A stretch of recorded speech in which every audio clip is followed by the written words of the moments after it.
السلام عليكم واهلا بكم في نوعية جديدة من الفيديوهات اللي هتضم اكتر من موضوع يربطهم ببعض رابط واحد، وهو التك او التكنولوجيا. الفيديوهات دي هتجمعهم بلاي ليست لسه ما استقرتش على اسمها، لكن مبدئيا ممكن نختار شورت كات اللي هو بالمختصر وفي السريع نقدر نعرف احدث التسريبات واخر المواضيع واحدث الاصدارات. فتأكد انك متابعني عشان تعرف الحاجات دي اول باول، وده عن طريق انك تعمل سبسكرايب في القناة وتتفاعل مع الفيديوهات بتاعتي، ولو في حاجة عاوز تستفسر عنها اكتب لي في الكومنتات فيبدأ المحتوى يظهر في الهوم بيج بتاعتي. وخلينا نبدأ بأول فيديو.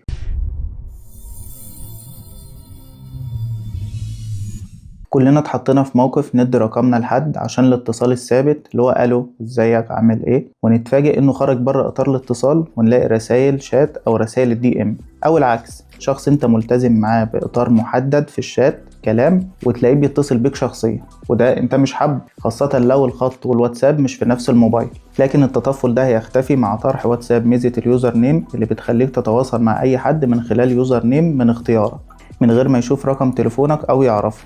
كمان في ميزة أجمد إن مفيش أي حد جديد يقدر يتواصل معاك غير لما يدخل كود مكون من 4 أرقام أنت بس اللي تعرفه. يعني خلاص مفيش سبام ولا تكون قاعد في أمان الله تلاقي حد ما تعرفوش بيرن عليك واتس.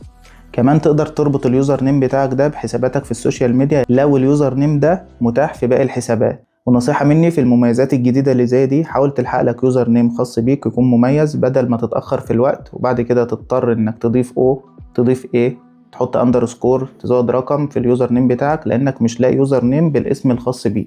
لو عاوز تعرف الميزه دي وصلتك ولا لا، افتح الواتساب، بعد كده سيتنج، بعد كده بروفايل. لو لقيت يوزر نيم موجوده يبقى انت من المحظوظين اللي وصل لهم التحديث. ولو انت بيتا تستر ومعاك موبايل حديث غالبا هتلاقي الميزه دي موجوده. نيجي بعد كده الخبر في غايه الاهميه. مايكروسوفت غيرت واجهه قائمه ران في ويندوز 11.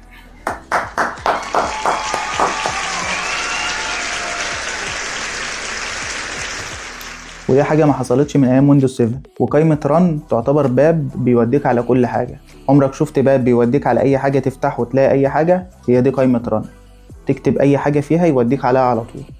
عموما قائمة ران دلوقتي بقت استجابتها اسرع بعد ما اقتبسوا اكواد من باور تويز، واللي مش عارف باور تويز بس يكتب لي كومنت وان شاء الله هعمل فيديو عنها. ومسحوا زر البريفيو برضو استبدلوه باكواد مختصرة عشان يزودوا من سرعة استجابة القائمة دي. استخدمت الاسك اف ام قبل كده او سمعت عنه؟ طب عارف الأستاذ أحمد سالم؟ لو عارف الأستاذ أحمد سالم يبقى كده عارف الأسك.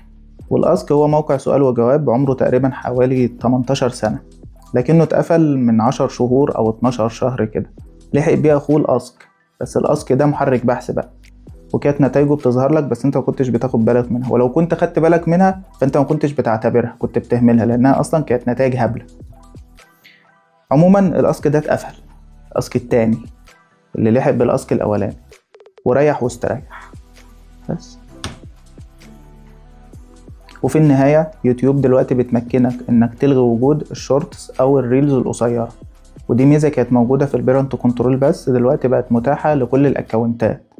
تقدر تستخدمها عن طريق انك تقلل مدة المشاهدة للزيرو عشان تقدر تحافظ على وقتك وتديره كويس. وبس كده، اشوفكم في ريفيو جديد. سلام عليكم.